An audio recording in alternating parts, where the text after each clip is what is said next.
자, 네 번째 반제가 있죠. 이 네 번째 반제는 뭐가 있을까요? 네. 헛맹세하지 말고 맹세를 지켜라 라고 하는 것입니다.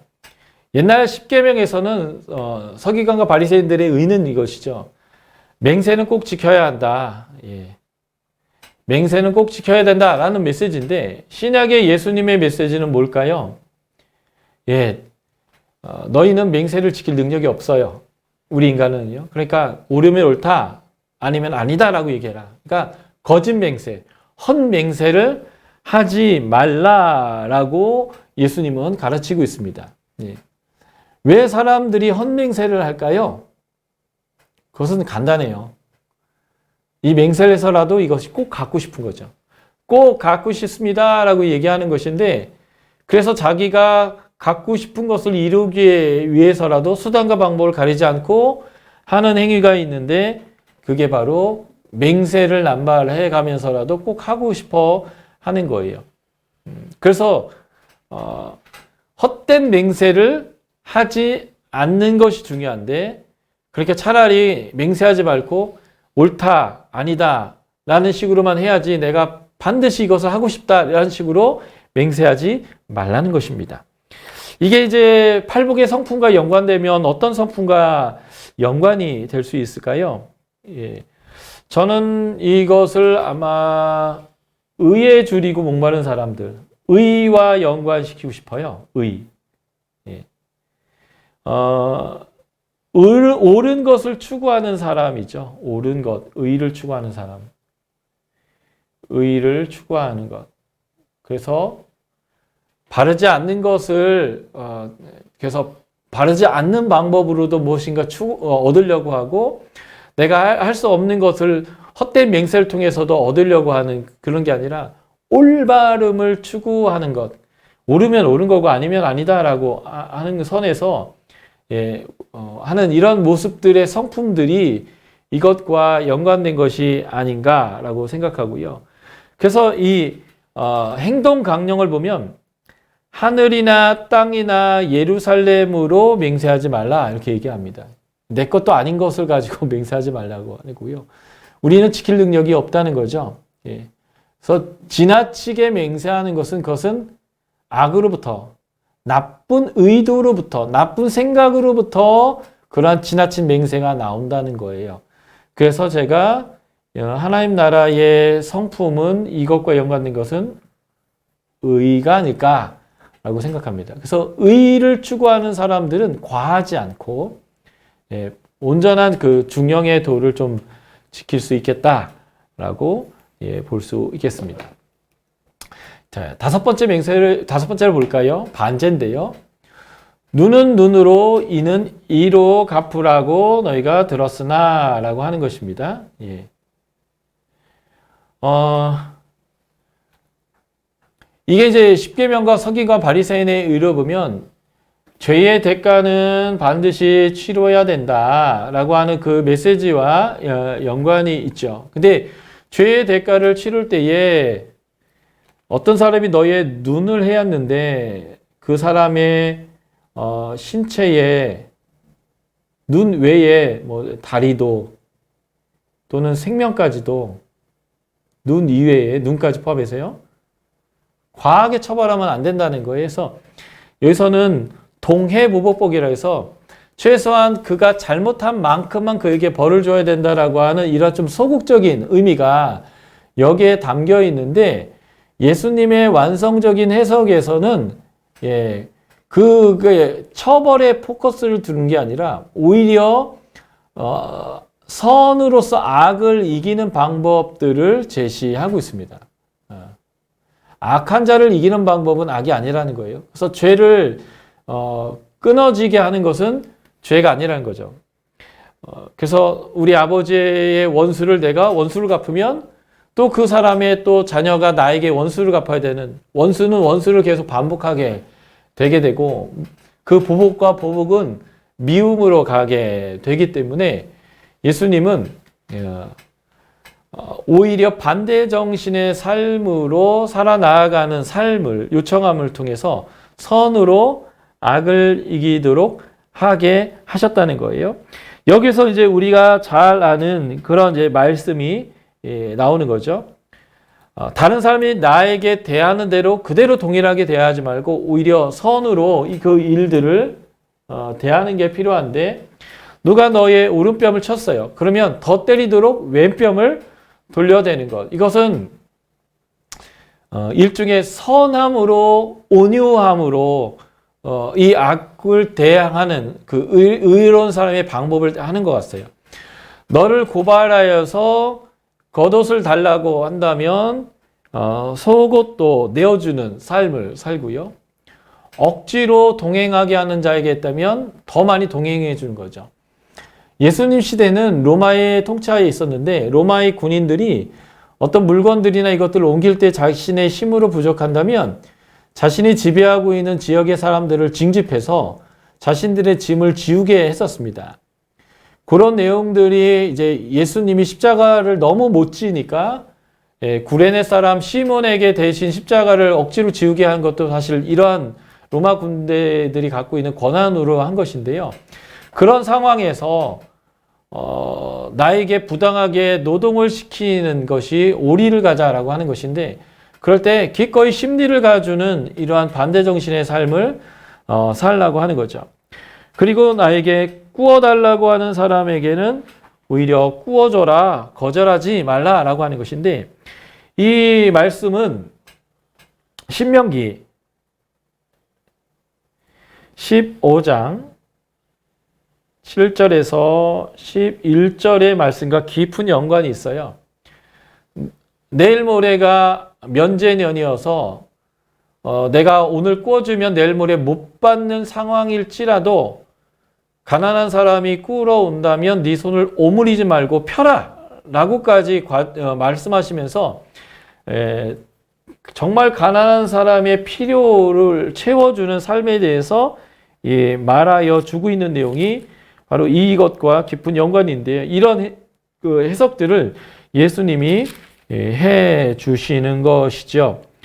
이러한 삶이 무엇과 연관되냐면, 이제 여기 산상수훈에서 보면 6장 19절부터 21절에 마태복음 6장 19절부터 21절까지 연결되어 있는 건데, 하늘의 보화를 쌓는 사입니다. 지금 여기에서 내가 때리는데 더 때리라고 하고 달라고 하는데 더 내주고 오리 가자는데 심리 더 가져주고, 내가 못 받을 수도 있는데 구워달라고 할 때 거절하지 않는 이런 삶은 되게 예수님이 과격하게 설명하는 것이긴 하지만, 그럼 우리 다 거지되죠. 그래서 무조건 다 그렇게 하는 것은 아니지만, 여기에서 주님이 우리에게 말씀하시고 있는 바가 무엇인지에 대한 교훈을 얻을 필요가 있는 건데요. 우리는 선으로 악을 이기는 자들입니다. 그래서 여기에 사용되어지는 하나님의 팔복의 성품이 무엇이 있을까요? 네, 저는 여기에서 하나님의 성품의 온유함, 이 온유함이, 이 선함이 악을 이기게 하는 방법이다라고 하는 하나님 나라의 그 온유함의 성품을 말하는 것 같아요. 이럴 때 빛과 소금의 역할들을 우리가 잘 감당할 수 있겠다라고 보겠습니다. 자, 6번째 반제를 한번 보도록 하겠습니다.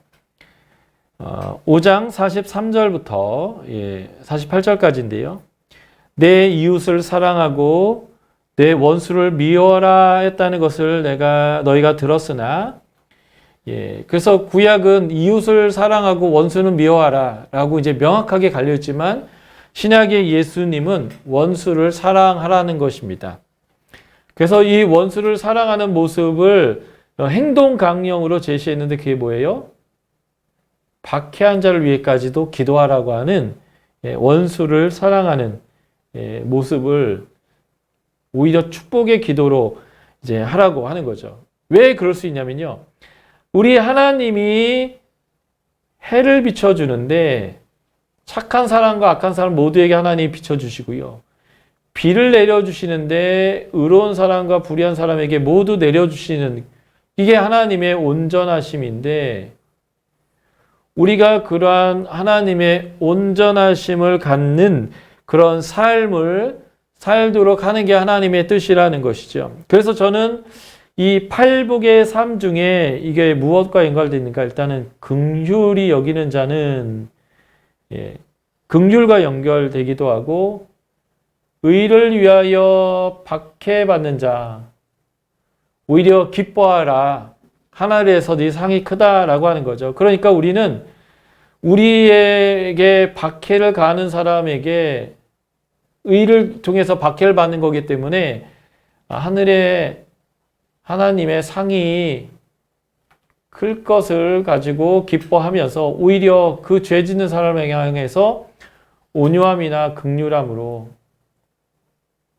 우리가 대하는 거죠. 왜냐하면 하나님이 선인과 악인에게 비를, 해를 동일하게 비춰주시는 이 하나님의 긍휼과 온유하심으로 지금 우리가 살아가는 것이니까 말이죠.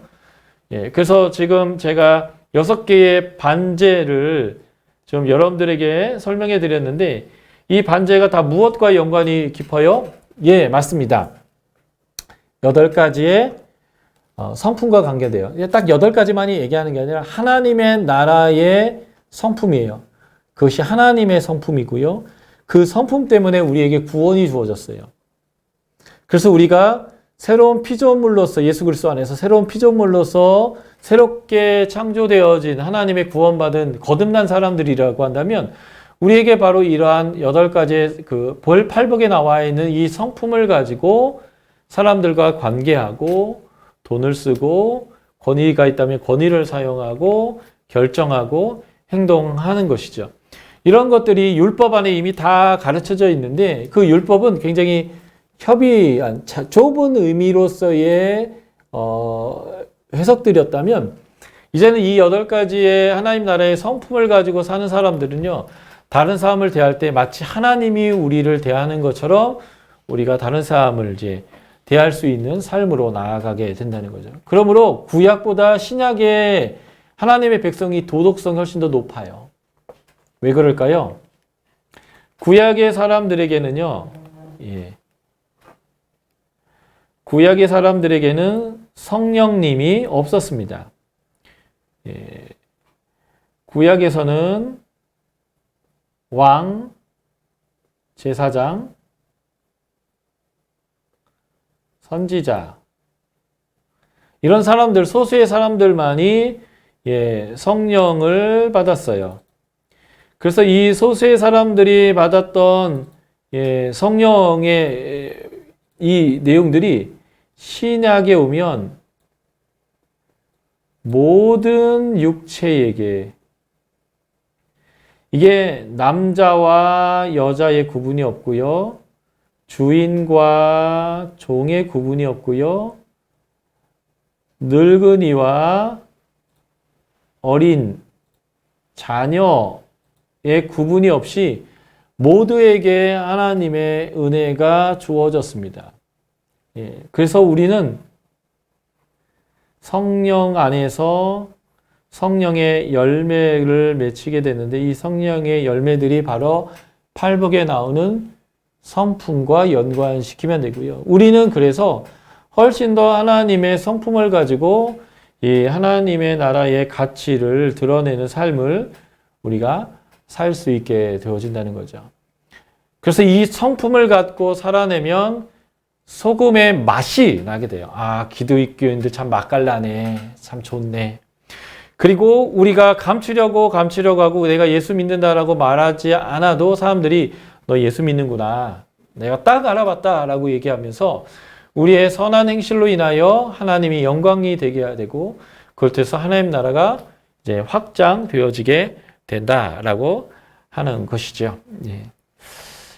자, 우리 6장으로 좀 넘어가 볼까요? 그렇다면 이러한 빛과 소금의 삶이 일종의 경건함이거든요. 경건함. 이 경건함인데요. 이 경건함이 유대인들은 구제, 기도, 금식을 통해서 이 경건함이 드러납니다. 다시 말해서 포로기에는 성전이 없어요. 성전이 없으니까 하나님과의 관계를 할 수가 없어요. 죄를 해결하는 방법이 그들 가운데 없고요. 하나님과 친밀해서 하나님의 도움을 얻을 방법이 그들에게 없는 거죠. 그래서 성전에 가서 제사를 하는 것을 대치할 수 있는, 성전이 없는 바벨론에서 대치하는 게 있었는데 그게 바로 경건한 삶이고요. 그 경건은 구제와 금식과 기도라는 것을 통해서 그들이 드러냈단 말이죠.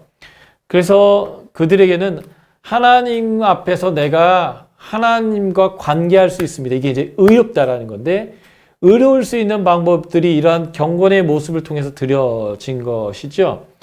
그런데 예수님은 이걸 얘기하는 거예요. 경건은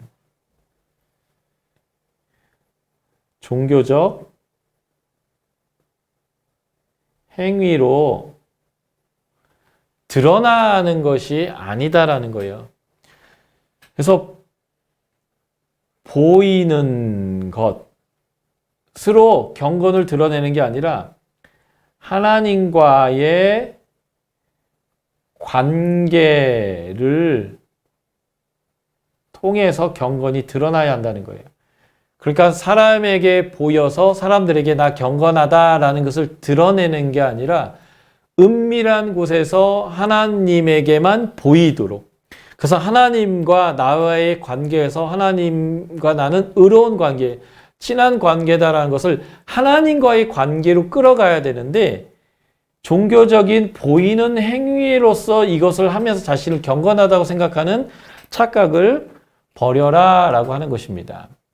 자, 한번 보실까요? 그래서 지금 이 구제, 기도, 금식에 대해서 얘기할 때 세 가지를 다루는데, 그 세 가지의 대전제가 바로 6장 1절이죠. 6장 1절을 제가 여러분들에게 읽어드리겠습니다. 사람에게 보이려고 그들 앞에서, 사람들 앞에서 너의 의를 행하지 않도록 주의하라. 그리하지 아니하면 하늘에 계신 너희 아버지께 상을 받지 못하느니라. 예. 하나님과의 친밀한 관계에서 누리는 상이어야 하지, 사람들에게 나 이 정도의 의로움을 갖고 있어 라고 높아지려고 하는 마음을 가지면 안 돼요. 무슨 말이에요? 심령이 가난해야 돼요. 낮아져야 돼요. 겸손해야 돼요. 온유해야 돼요. 애통하는 사람이 되어야 돼요. 그런 낮은 사람이 되어야 되는데, 나는 높은 사람이다라고 스스로도 생각하고 있고, 그 높은 사람이라고 사람들에게 인정받고 싶은 거죠. 그러니까 하루에 3번 기도를 하는데, 그 기도할 시간이 되면 그냥 있는 곳에서 기도하면 될 것을 괜히 어슬렁 사람들 많은 곳으로 쓱 가요. 그리고 기도하는 시간이 됐네 해서 거기서 사람들이 많은 보는 데서 이렇게 막 기도를 한다든지, 구제를 할 때 그냥 가난한 사람들에게 조용히 구제하면 좋겠는데 꽹과리를 치면서 나팔을 불면서 여기 구제하니까 모여라 해가지고 내가 구제한다라는 것을 사람들에게 굳이 보이는 방식으로 이제 구제를 하는 그런 모습들이죠. 그러니까 자신의 종교적 행위로 자신이 사람들로부터 인정받으려고 하는 이러한 경건은 진정한 경건이 아닌 거예요. 그래서 하나님이 이들에게 얘기하는 경건은 무엇일까요? 그것은 사람에게 보이려고 하지 않는 거예요. 그래서 이 구제와 기도와 금식에 대해서 얘기할 때 반복 단어가 이거예요. 외식하는 자처럼 하지 마라. 2절, 5절, 16절이죠. 이게 지금 유대인들의 경건이었던 거예요. 외식하는 자였다. 그래서 외식하는 자의 모습이 뭐예요? 사람들에게 영광을 받으려고, 사람들에게 보이려고, 사람들에게 보이려고 회당과 거리에서 나팔을 불면서 구제를 하거나 회당과 큰 거리에 사람들이 보는 데서 기도를 하거나 나 금식한다라는 걸 보이기 위해서 슬픈 기색을 하거나 얼굴 나 굶고 있다라는 것을 많이 보여주려고 흉하게 하는 모습들을 이들이 갖는다는 거죠. 그래서 그런 식으로 외식을 한다라는 것은 뭐예요? 예, 상을 이미 다 받은 거예요. 반복 단어죠. 2절, 5절, 16절. 그래서 참된 모습에 반복되는 단어가 뭐예요? 은밀하게 구제하고 은밀하게 계신 하나님께 기도하고 은밀한 중에 계신 아버지께 너를 금식하면서 보여라. 그래서 오히려 오른손이 하는 일을 왼손이 모르게 이게 불가능하지만 사실 그만큼 은밀하게 기도하려면 하나님만 보시는 골방으로 그리고 사람들이 내가 금식하고 있는 것을 눈치채지 못하도록 머리에 기름을 바르고 얼굴을 씻고 평상시보다 더 뻔질뻔질하게 하고 다니라는 거예요. 왜냐하면 하나님과의 관계 이게 의로운 것이고 이런 것이 경건인데 이것에 사람들에게 인정받으려고 하는 것이 끼어들게 되면 안 된다는 거죠. 그래서 하나님과의 1대1의 관계, 은밀한 중에 보시는 하나님이 갚으신다는 이게 상이잖아요. 은밀하게 기도하고 구제하고 금식하면 하나님이 그 사람에게 상을 주시겠다라고 말하는 거죠.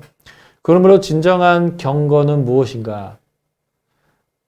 사람들에게 보여지는 행위로서 내가 뭐 1000번제를 드린다든지 뭐 내가 주일 성수를 한 번도 빠지지 않고 했다든지라고 하는 그러한 것들이요. 내가 11조를 드린다든지 뭐 이렇게 사람들에게 보이려고 하는 어떤 행위들 이런 것들이 하나님과의 관계에서 너무 우리가 치중되어 있다는 거죠. 진정한 경건은요. 하나님이 나를 다 알고 계시고 나를 보고 계시기 때문에 그 하나님 안에서 하나님과의 1대1 관계 안에서 그 내가 의로운지 안 의로운지가 하나님과의 판별되기 때문에 은밀하게 하고 은밀한 중에 하는 것. 그래서 내가 어떤 의로운 행위를 하고 있는지를 다른 사람이 모르게 하는 것. 그게 진정한 의라고 하는 거죠.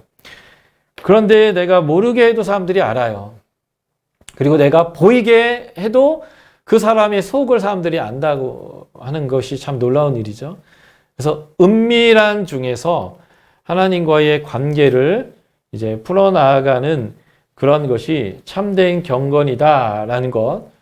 이게 이제 지금 신약의 백성 우리에게 굉장히 중요한 가치인 거예요. 어떻게 하든 드러내지 않고 하나님만이 아시도록 하게 할 것인가. 하나님으로부터 내가 의롭다 인정하는 받는 것은 겉으로 드러나는 행위들보다 내가 하나님과의 그 관계 안에서 하나님께 인정받는 의의를 가지려고 우리가 애써야 된다. 이게 이제 신약에서의 아주 중요한 영성이다라고 보시면 좋겠습니다. 자, 그러면서 이제 아까 기도 나왔잖아요.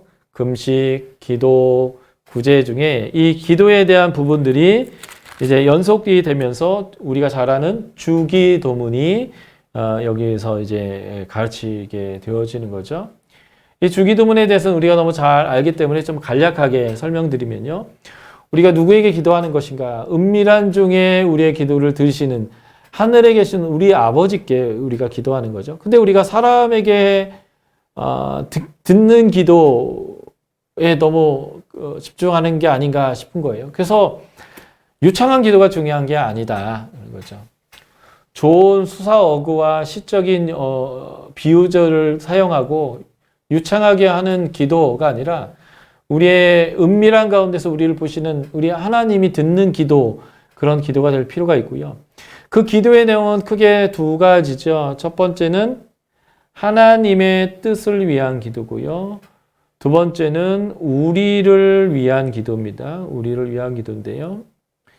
물론 우리를 위한 기도 자체도 하나님이 이렇게 기도하는 것을 기뻐하기 때문에 이것도 하나님의 뜻이라고 한다면 다 하나님의 뜻을 위한 기도인데, 하나님의 나라의 사역을 위한 기도와 그 하나님 나라 백성들이 또 필요를 위한 기도, 이렇게 두 개로 나눌 수 있겠다, 그냥 이렇게 한 거고요. 여기 보면 하나님 나라가 임하게 하는 것, 이것을 다르게 표현하면 뜻이 하늘에서 이루어진 것 같이 땅에서도 이루어지는 것, 이게 바로 하나님 나라가 임하는 것이라고 생각해서 저는 이 2번과 3번은 같은 말을 두 번 반복했다라고 생각하는 입장에서 해석합니다. 하나님 나라가 이 땅 가운데 임하는 것, 제가 아까 이것들을 하나님의 나라의 회복이나 하나님 나라의 확장이라는 용어로 하나님께서 계속 하나님 나라를 계속 회복해 나가는 역사를 쓴다고 첫 슈트에서 보여드렸던 건데요. 그것이 하나님의 뜻이에요. 그래서 그 하나님의 뜻이 하늘에서 이루어진 것이 땅에서 이루어지는 것이 하나님 나라가 임하는 것인데, 이러기 위해서는 하나님이 우리의 그 소금과 빛의 삶, 이것은 우리가 성품을 가지고 살아가는 건데, 이걸 가지고 하나님의 이름이 영광을 얻죠. 이게 바로 아버지의 이름이 거룩히 여김을 받으시오며예요. 하나님의 이름이 영광 받으십시오라는 거죠. 우리가 하나님의 소금과 빛의 그 역할로 하는 하나님의 성품에 근거한 관계, 하나님의 성품에 근거한 재정 사용, 하나님의 성품에 근거한 권위의 사용들, 이런 것들을 우리가 한다면, 원수를 대할 때도 우리가 자비하게 대한다면 하나님의 나라가 올 것이고, 하나님의 뜻이 하늘에서 이루어진 것처럼 땅에서도 이루어질 것이에요. 그것이 아버지의 이름이 거룩히 여김을 받는 것이다 라는 것이고요. 그래서 우리가 이러한 하나님의 백성의 삶을 살게 해달라고 기도하는 것이고, 이러한 하나님의 백성의 삶을 살려면 또 우리의 필요들이 있죠. 이것 또한 우리가 구해야 된다는 거예요. 일단은 일용할 양식을 위해서 구하십시오. 어떤 분이 그런 얘기를 전에 들은 적이 있어요. 제가 그래서 그건 아니라고 말씀드렸는데, 그게 뭐냐면, 저는 하나님 나라와 의만 구하지 내 필요한 것은 구하지 않습니다 라고, 마치 본인이 굉장히 그 하나님의 그 성숙된 신앙인처럼 그렇게 표현하신 적이 있어요. 그것도 성숙함이라고 볼 수는 있겠지만, 저는 진정한 성숙함은 나의 필요를 하나님께 구하는 삶. 왜냐하면 우리 주님이 가르쳐 주신 기도에 이미 그렇게 하라고 하셨거든요. 그렇기 때문에 그렇게 하나님이 우리에게 원하는 기도를 하는 것이 진정한 성숙함이라고 저는 믿습니다. 그래서 일용할 양식을 구하는 거, 이건 성숙함에서 오는 거예요.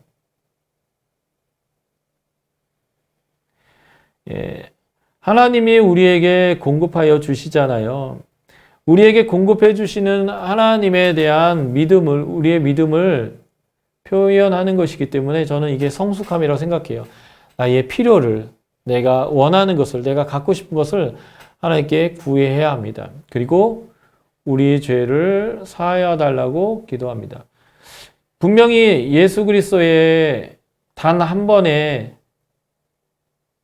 제사로 우리의 죄가 계속 용서됐는데 라고 말할 수 있지만, 우리는 계속 죄를 짓잖아요. 그래서 우리는 계속 하나님의 긍휼을 경험해야 됩니다. 그러기 위해서는 우리가 긍휼히 여기는 자가 되어야 되죠. 긍휼히 여기는 자는 하나님의 긍휼함을 받을 것인데, 그래서 우리가 우리에게 죄 지은 자를 사하여 준 것, 이게 바로 긍휼히 여기는 삶이고요. 그것 같이 우리 죄를 사하여 달라고, 우리를 긍휼히 여겨 달라고 이제 기도하는 거죠. 이것도 하나님의 성품과 연관되어 있고요. 우리를 시험에 들게 하지 마옵시고 악에서 구하여 주십시오. 우리가 그래서 하나님의 그 청결한 자로 계속적으로 하나님과의 관계에 들어갈 수 있도록, 청결한 자가 하나님을 볼 것인데, 이런 것들이 우리를 위한 기도죠. 하나님과의 관계를 계속적으로 유지해가는 내용들인데요. 이런 것도 결국은 팔복의 성품대로 살아가게 해주시오라고 하는 기도와 깊은 연관이 있겠다라고 볼 수 있겠습니다.